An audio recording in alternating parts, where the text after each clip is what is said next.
So good morning friends. এখন kilometre হচ্ছে 48,653 আর ভগবানের নাম নিয়ে জয় শিব শম্ভু হর হর মহাদেব সবকা সাথ ভোলেনাথ জয় মাতা দি সবকিছু বলে আজকের এই রাইডে আমরা এগিয়ে পড়বো। আমরা যাব হচ্ছে সেই নবদ্বীপ হয়ে গৌরাঙ্গ সেতু হয়ে মগরা ফ্লাইওভার হয়ে যেরকম যাই। চলো তো রাইড শুরু। এখন সময় হচ্ছে 2:45 সকালের। সেই সময় শুরু হয়ে গেছে আজকে আমাদের রাইড। ঠান্ডা অতটা লাগছে না, কেন ভেতরে একটা ওয়ার্মার পড়েছি, তারপর জ্যাকেটে যে ইনার লাইনার আছে সেটা লাগিয়ে নিয়েছি। প্যান্টও তাই, প্যান্ট আর প্যান্টের ভেতরে মানে লেগ ওয়ার্মারটা পরিনি, প্যান্টের ভেতরে জাস্ট প্যান্ট আর যেটা লাইনার দেওয়া রাইনক্সের দুটোই আমার, তো সেটা লাগিয়ে নিয়েছি। তো এই মুহূর্তে তো ঠান্ডা লাগছে না, দেখা যাক হাইওয়েতে যখন আমরা উঠবো তখন কিরম দাঁড়ায়। তো বন্ধুরা ফাইনালি এসে গেছি সেকেন্ড হুগলি ব্রিজ, আর আমার ফেভারিট জায়গা, কেন এটা ক্রস করলেই আমি কলকাতা থেকে বেরিয়ে পড়েছি। আর হ্যাঁ, ফাক ফাক ফাক, এখন দাঁড়িয়ে লাভ নেই, ঢুকে গেছি ওই দিক দিয়ে যাওয়া উচিত ছিল।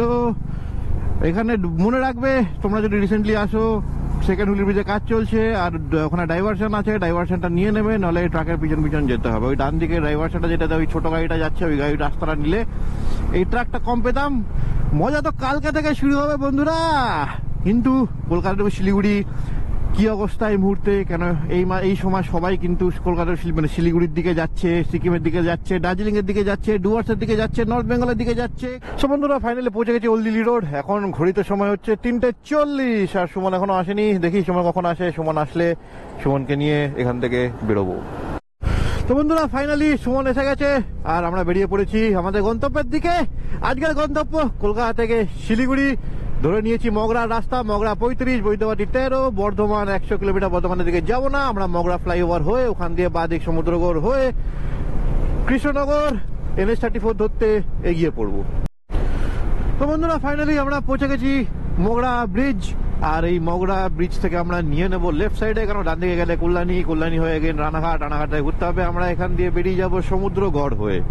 এখান থেকে বাদিক নিয়ে নিলাম টুয়ার্ড সমুদ্রগড়। 2টোর সময় উঠেছি, তো রাত্রিবেলা তো সেরকম ঘুম হয়নি, তো যদি মনে হয় কি ঘুম আসছে তোমাদের, তো সবসময় দাঁড়িয়ে যাবে। চায়ের দোকান কিন্তু এই রোডে অনেক আছে, অনেকগুলোই খোলা আছে, আরামসে একটু চা ফা খাও, একটু রেস্ট নাও দরকার পড়লে, তারপরে এগো। লাইফটা আগে নিজের ক্যাপাসিটি এন্ড ক্যাপাবিলিটি কিন্তু বুঝে এইসব রাইড করো। তো বন্ধুরা ফাইনালি দেখো একটা এমন জায়গা পেয়েছি যেখানে কিন্তু কোনো ভিজিবিলিটি নেই, সামনে পিছনে ডান দিক বাদিক মানে পুরো কুয়াশা উড়ে আসছে রাস্তার উপর, আমাদের উপর অসাম লাগছে। আর এমনিতেও এই ভোরবেলার গ্রাম বাংলার যে সৌন্দর্য সেটা কিন্তু খুব অপরূপ লাগে। আর এই মুহূর্তে একটুখানি এইটা নিয়ার অ্যাবাউট 500 মিটার হলো একটু কুয়াশা দেখতে পেয়েছি। আর দূরে দেখো লাইট দেখা যাচ্ছে, গাড়িটা ভালো করে দেখা যাচ্ছে না, কিন্তু লাইট দেখা যাচ্ছে, জানি না কতটা গ্লোব নিতে পারছে। বাট হ্যাঁ, এই মুহূর্তে কিন্তু এই জায়গাটা একটুখানি কুয়াশা ধোঁয়াশা ফগ আছে। তো বন্ধুরা ভোর হয়ে গেছে আর ওইদিকে সূর্য মামা উঠে গেছে, জানি না কতটা দেখাতে পারছি, দেখে নাও, কারণ আমি বাইক চালাচ্ছি। আর ডান দিকে কি সুন্দর লাগছে, পুরো একটা লাল ডিমের কুসুম, মানে হাঁসের ডিমের কুসুম যেরকম লাল হয় এরকম লাগছে। তো সময় হয়ে চলেছে 6:45। আমরা এখনো কৃষ্ণনগর থেকে কিছুটা দূরে আছি, মোস্ট প্রবাবলি আর আধ ঘন্টা লাগবে কৃষ্ণনগর পৌঁছাতে। কৃষ্ণনগর থেকে NH-34 ধরে নেবো। কি সুন্দর লাগছে এখান থেকে দেখো, আর ওই পুরো নদীটাতে রিফ্লেকশনটা পড়ছে, ব্যাপক লাগছে। আসাম এই সব জিনিসের জন্যই তো বেরোয় রাস্তা দিয়ে। তো বন্ধুরা ফাইনালি আমরা এসে গেছি কৃষ্ণনগর মোড়ে। সোজা গেলে কৃষ্ণনগর, আমরা নিয়ে নেবো বাদিক আর চলে আসবে NH-34। আর এখান থেকে রানাঘাট হচ্ছে 30 কিলোমিটার। এই আমরা আস্তে আস্তে আস্তে আস্তে করে উঠে যাবো NH-34। বাহ, এই জায়গাটা অনেকটাই কাজ হয়ে গেছে এই মুহূর্তে, এই জায়গাটা বেশ সুন্দর আছে, রাস্তাঘাটের ভালো অবস্থা। এই জায়গাটা বেশ কনফিউশন হয়ে গেল কি ওপর দিয়ে তো এখনো স্টার্ট হয়নি, নিচে দিয়ে সোজা যেতে হবে আর কি বেসিক্যালি। ডান দিক দিয়ে গেলে আর কি কৃষ্ণনগর হবে, আমরা সোজা চলে যাব, সোজা চলে গিয়ে ধরে নেব NH-34 টুয়ার্ড শিলিগুড়ি। আর ওই যে পাশের রেল লাইন। তো বন্ধুরা সামনে সুমনের ওয়াইফ। আর জানি এই রাস্তাটার নাম চেঞ্জ হয়ে গিয়ে NH-12 হয়ে গেছে, কিন্তু এখনো দেখো বোর্ডে কিন্তু লেখা আছে NH-34। বাট এখনো যখন এটা লেখা আছে তো সেটাই আমরা ধরে চলবো, NH-34 বা নতুন নাম NH-12। এবার টান এখান থেকে বেরিয়ে যাবো বহরমপুরের দিকে। বহরমপুর ক্রস করব, বহরমপুর বাইপাস দিয়ে, তারপর ইচ্ছা আছে ব্রেকফাস্ট করা। তো বন্ধুরা এসে গেছি বেরহামপুর বা বহরমপুর। আগে কি করতাম, বহরমপুর আসলে বাঁ দিক নিয়ে নিতাম, কিন্তু এবারে বাঁ দিক নেবো না, এবার ডান দিক চলে যাব। কেন, এবার আমরা বহরমপুর বাইপাস নেব, তো সেই কারণে ডান দিক চলে গেলাম। বহরমপুর টাউন, আমরা বহরমপুর টাউনে যাবো না, বাইপাসটা সোজাই তো। এই উঠে গেছি আমরা বহরমপুর বাইপাসে, আর ওই দিক দিয়ে গেলে হচ্ছে বহরমপুর টাউনের ভেতরটা, আর আমরা তার পাশ দিয়ে যেতাম পুরো নদীর পাশ দিয়ে রাস্তাটা। বাহ, বেশ সুন্দর, মানে অনেকটা টাইম কমে গেল। ওখান থেকে ক্রস করতে আধ ঘন্টা 40 মিনিট, তারপরে ওই যে ব্রিজটা ক্রস করতে হতো, সেতুটার নাম এই মুহূর্তে মনে পড়ছে না, বাট ওই সেতুটা বেশ জ্যাম থাকতো। তো সেই হিসাবে বাজারের মধ্যে দিয়ে যেতে হতো, ছোট রাস্তা ছিল, অনেক বেশি সময় লাগতো। সেই হিসাবে কিন্তু এটা একদম খালি খালি, মানে ফুল স্পিডে চলে যাওয়া যাবে। বেসিক্যালি এখানে যেটা খুলেছে সেটা হচ্ছে একদিকেরটাই খুলেছে, মানে আরেকদিকে ব্রিজের কাজ চলছে। তো এটা হচ্ছে একটা মেজর ব্রিজ, তো ওই পাশের ব্রিজের কাজ চলছে, বাট ওই পাশের ব্রিজটা হয়ে গেলে তখন এটা সুন্দর হয়ে যাবে। শুধু ব্রিজের জন্য এখন একটা ব্রিজ রেডি করে এটাকে খুলে দিয়েছে, একদিক দিয়ে খুব ভালো করেছে, জনমানুষের জন্য খুব সুবিধাজনক একটা জিনিস। এখান থেকে ডালখোলা, ফারাক্কা 97, ডালখোলা 258, ওই ব্রিজের কাজ চলছে, ওটাও কাজ শেষ হয়ে গেলে সব খুলেই দেবে। আর আগে আমরা ওই দিকে একটা ব্রিজ আছে, ওই ব্রিজটা দিয়ে ক্রস করতাম। আর এবার আমরা সুন্দর খালি খালি বাইপাস দিয়ে এগিয়ে যাচ্ছি। ওই ট্রেন যাচ্ছে।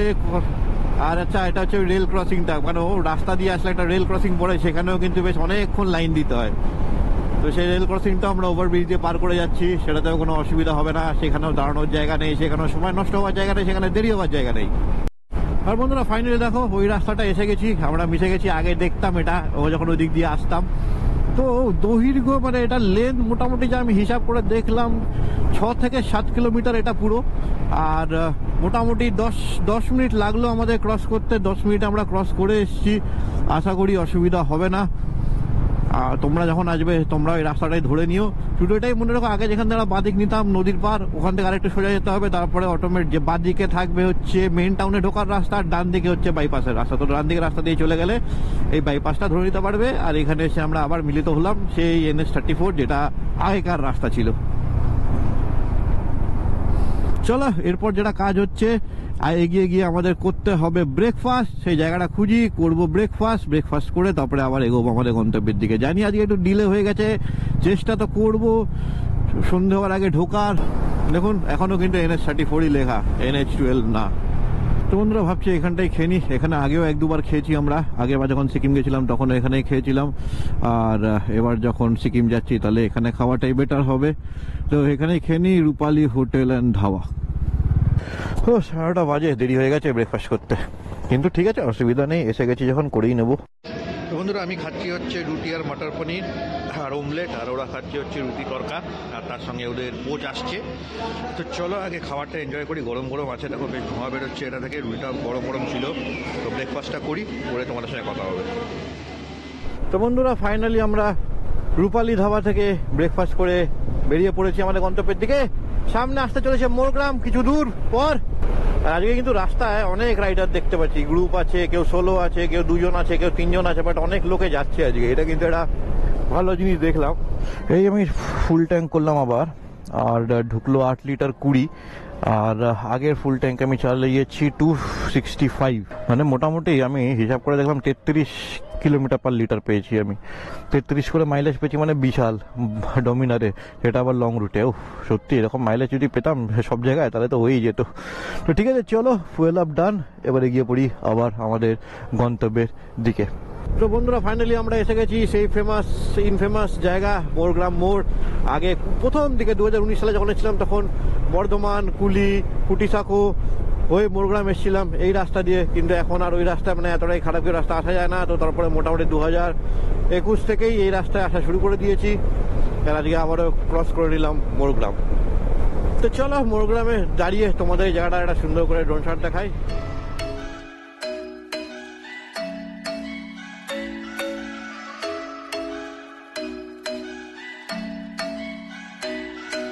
I'm thinking you were made for me. Isn't it my birthday yet? 'Cause I gotta say you're looking like a gift for me, wrapped up nice and neat, baby. Get in my way now,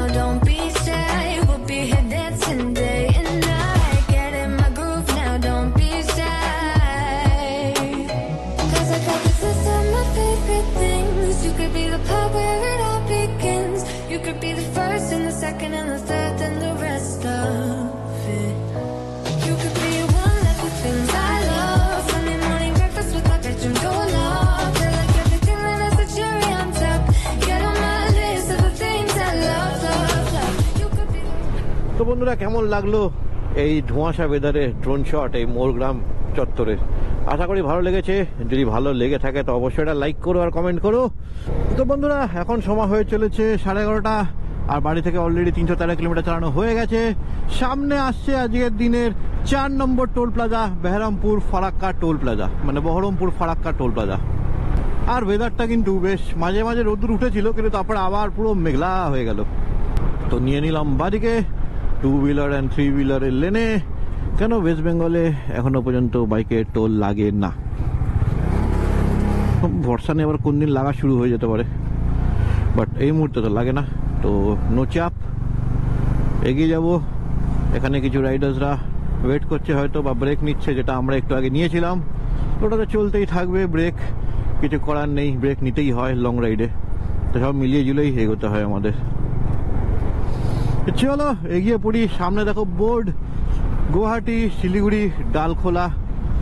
ইচ্ছা আছে, দেখা যাক কবে মেঘালয় যেতে পারি। মেঘালয় যেদিন যাবো সেদিন গুয়াহাটি অবশ্যই যাব, কথা রইল।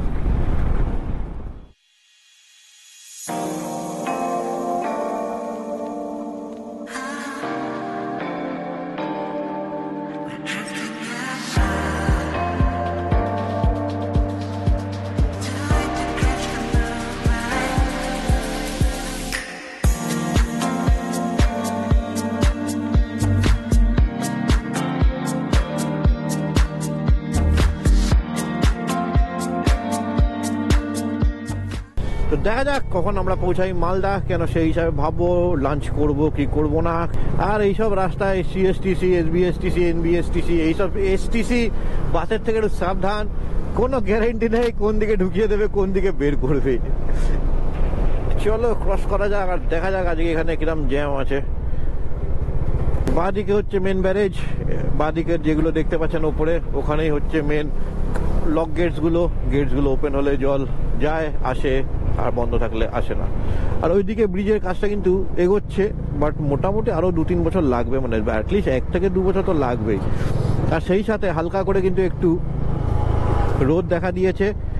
আর আমার বাইকের এখন কিলোমিটার যদি তোমাদের দেখাই, 48,992, মানে আমি আর আমার বাগিরা আরেকটা মাইলস্টোন ছুতে চলেছি 49,000-এর, 49,000।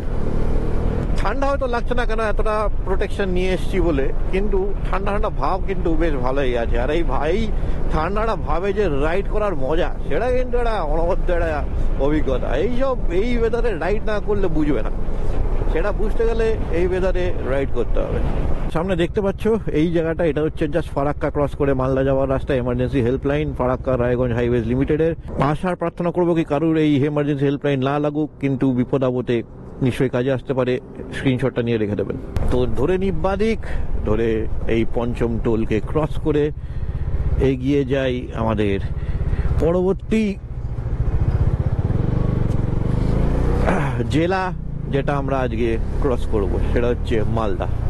আমি একটা জিনিস বুঝি না, আমি এখানে একটা উইন্টার ওয়ার্মার পরে আছি, তার উপর একটা সোয়েট শার্ট পরেছি, তার উপর রাইডিং জ্যাকেটের যে উইন্টার লাইনারটা সেটা লাগানো, তারপরে আমি বাইক চালাতে পারছি, ঠান্ডাটা লাগছে না। কিন্তু এরা দেখো, এরা হাফ টি শার্ট পরে বাইক চালাচ্ছে।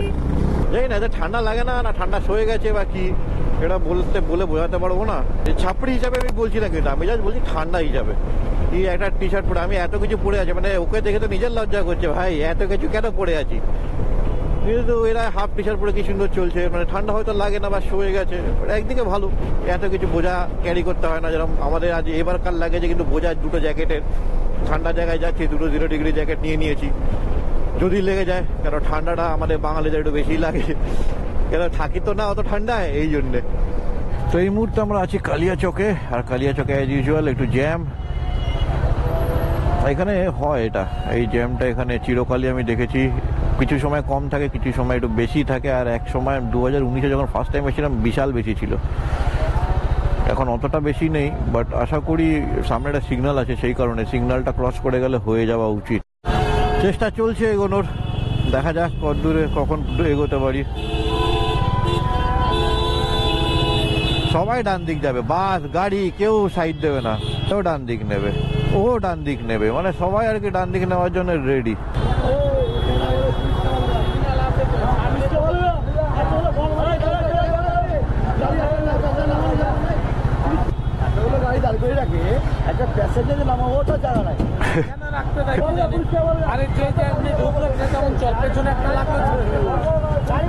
হ্যাঁ ঠিক আছে, সকাল সকাল ঝামেলা করে কি হবে, মাথা ঠান্ডা রাখতে হবে। ও আচ্ছা, এতক্ষণ ঝামেলা হচ্ছিল সিগন্যালটার জন্য। সিগন্যাল খুলেছে কিন্তু বাসগুলো দেখো যাবেও না, নিজে তো যাবেই না, অন্য কাউকে যেতে দেবে না, সবাইকে আটকে রাখবে। আর পুলিশগুলো সবসময় কিছু করছে না, তো সেই কারণে এই জায়গাটা একটু জ্যাম হয়ে যায়। রাস্তাটাও তো ছোট, আর এত টোটো অটো গাড়ি বাস ট্রাক সব আছে, তো জ্যাম তো হবেই, বাধ্য জ্যাম হওয়া। তো বন্ধুরা ফাইনালি বাড়ি থেকে 350 কিলোমিটার পথ অতিক্রম করে আমরা মালদা বাইপাসে উঠে গেছি। আর এখন যা সময় বলছে 1:01 বাজে, কিন্তু আমরা 11টার সময় ব্রেকফাস্ট করেছি, তো এখন আমরা লাঞ্চ করতে চাই না, তো আমরা এগিয়ে যাব। তারপরে যদি খিদে পায়, যদি সেরকম কোনো জায়গা পাই, তাহলে আমরা অবশ্যই লাঞ্চ করব। আর নাহলে কোনো ছোটোখাটো দোকানে দাঁড়িয়ে টুকটাক কেক বিস্কুট চা এইসব খেয়ে হোটেলে গিয়ে যা খাবার খাবো। বন্ধুরা এই মুহূর্তে আমার দুপাশেই কিন্তু পুরো সর্ষে ক্ষেত, মানে পুরো দূর অব্দি সবুজ দেখা যাচ্ছে, এইদিকেও তাই দূর অব্দি সবুজ, দেখো ফুল সবুজ ফুল সবুজ, ওই দিকটাও পুরো সবুজ, আবার এই দিকটাও পুরো সবুজ। এদিকটা এখন একটু হালকা হয়ে গেল, কিন্তু মানে পুরো পর পর পর পর সর্ষে ক্ষেত, পর পর পর পর, মানে সব দিকে শুধু সবুজ। তো বন্ধুরা আর নিজেকে মানে আটকাতে পারলাম না, মানে দুপাশে এতটা সবুজ না, তোমাদের দেখানোর জন্য মানে দাঁড়িয়ে পড়লাম।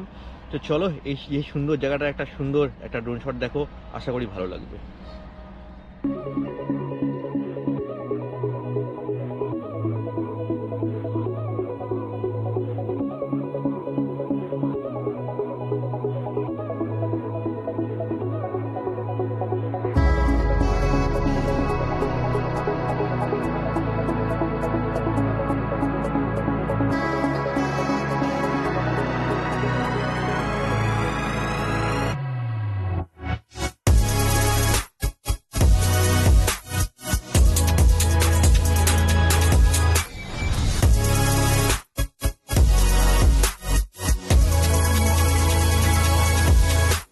তো বন্ধুরা কেমন লাগলো এই জায়গাটার ড্রোন শট? চারিদিকে পুরো সবুজ, পুরো সর্ষে ফুলে ক্ষেত ভর্তি, পুরো যদ্দূর চোখ যাচ্ছে তদ্দূর কিন্তু পুরো সর্ষে ফুলে ক্ষেত ভর্তি। সেই কারণে এইখানে দাঁড়িয়ে তোমাদের একটা সুন্দর ড্রোন শট দিলাম, কারণ ওই রাস্তাতে এতবার এসে অনেক জায়গারই ড্রোন শট নিয়েছি, মানে এরকম একটা ড্রোন শট কোনোদিন নেওয়া হয়নি, তো তাই ভাবলাম আজকে তোমাদের একটা নতুনত্ব কিছু একটা দিই।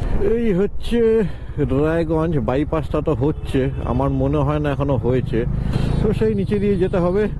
চলো নিচে দিয়ে যাই আর কি, রায়গঞ্জটা ক্রস করি, ক্রস করে দেখি যদি এটা ব্রেক নেওয়ার ইচ্ছা হয় নেবো, নাহলে সিধা ডালখোলা বাইপাস ক্রস করে ব্রেক নেব। এটা খুলে গেলে অনেকটা টাইম সেভ হয়ে যাবে, এটাই হচ্ছে ব্যাপার। ফাইনালি আমাদের রায়গঞ্জ কভার হয়ে গেছে। বাইপাস তো খোলা নেই যে বাইপাস দিয়ে যাব, বাইপাস দিয়ে যদি যাওয়া যেত তাহলে তো কি মজা হতো, কিন্তু সেই মজাটা যে কবে পাবো সেটা এখনো তো জানার নেই, দেখা যাক কবে পাওয়া যায়। রায়গঞ্জ ক্রস হয়ে গেল, এরপর আসবে ডালখোলা। আমরা ডালখোলা তো বাইপাস এখন হয়ে গেছে, ডালখোলা বাইপাস দিয়ে হয়ে আমরা ইসলামপুর বাইপাস দিয়ে হয়ে আমরা শিলিগুড়ির দিকে বাগডোগরা এয়ারপোর্ট দিয়ে ঢুকবো।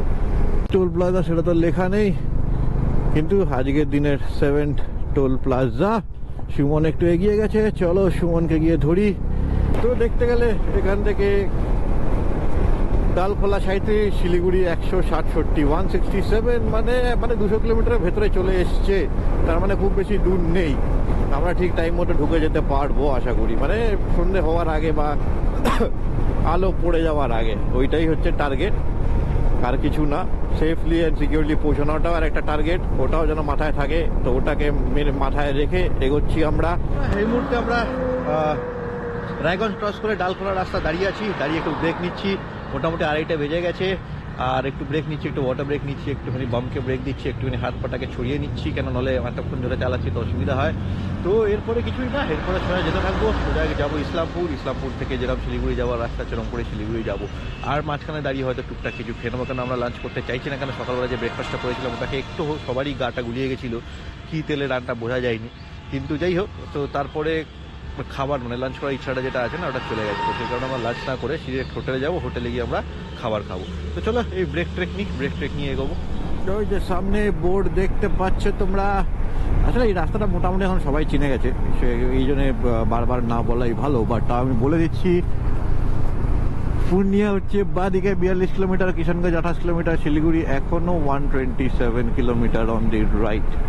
তো এখান থেকে আমরা নিয়ে নেবো ডান দিকে, আর তারপরে রাস্তাটা ওই এরকম মাখন না, এই জায়গাটা তো একদমই মাখন না, এই জায়গাটা একটু খারাপ, আর তারপরেরটা ওই আর কি, মানে রাস্তা ঠিক আছে, কিন্তু কিছু জায়গায় মানে টুকটাক ছোটখাটো গাড্ডা ফাড্ডা এগুলো আছে, আর এগুলো থাকবেই, এগুলো ঠিক হবে না মনে হয় কোনোদিন।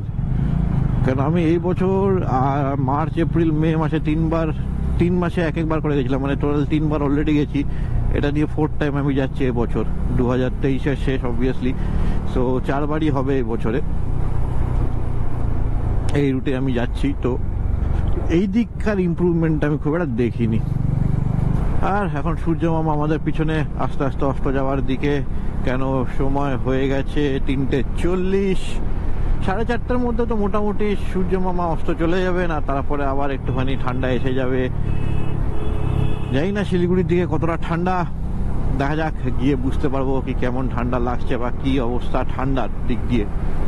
এবার আসবে আমাদের ইসলামপুর, আশা করি ইসলামপুর বাইপাসটা যখন আসবে তখন রাস্তা একদম মাখন হয়ে যাবে। আবার এই যে কিষানগঞ্জ, মানে যখন আমরা NH27 নিলাম, বেসিক্যালি এটা NH27 যেটা পূর্ণিয়া থেকে আসছে, ঠিক আছে, যখন আমরা NH27 নিলাম from to Kishanganj and from Kishanganj to Islampur bypass, রাস্তার অবস্থা কিন্তু ওই মোটামুটি, মানে তাপ্পির ওপর দিয়ে গেলে আপ ডাউন হবে ওইটাই, এছাড়া এমন নাকি খুব বড় বড় গাড্ডা আছে ওইসব কিছু নেই, এমনি রাস্তা প্লেন, কিন্তু মাখন না।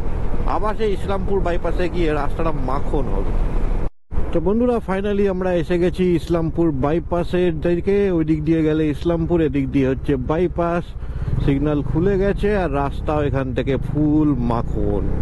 বন্ধুরা ফাইনালি আমরা ইসলামপুর বাইপাস শেষ করে উঠে পড়লাম NH31। ফাইনালি আমি কিন্তু বাঁ দিকে চা বাগান দেখতে পেয়ে গেছি, এর এদিকে আসবো চা বাগান দেখতে পাবো না, এটা কি হয়? তো বাঁ দিকে কিন্তু চা বাগান দেখতে পেয়ে গেছি, জানি না তোমরা কতটা দেখতে পাচ্ছ। ডান দিকেরও এখনো, চার দিকেও আমি চা বাগান দেখতে পেয়ে গেছি, কেন রাস্তায় কনসেন্ট্রেট করতে হচ্ছে, কেন এখন তো অন্ধকার, তো রাস্তায় তাকিয়ে গাড়ি চালাতে হচ্ছে।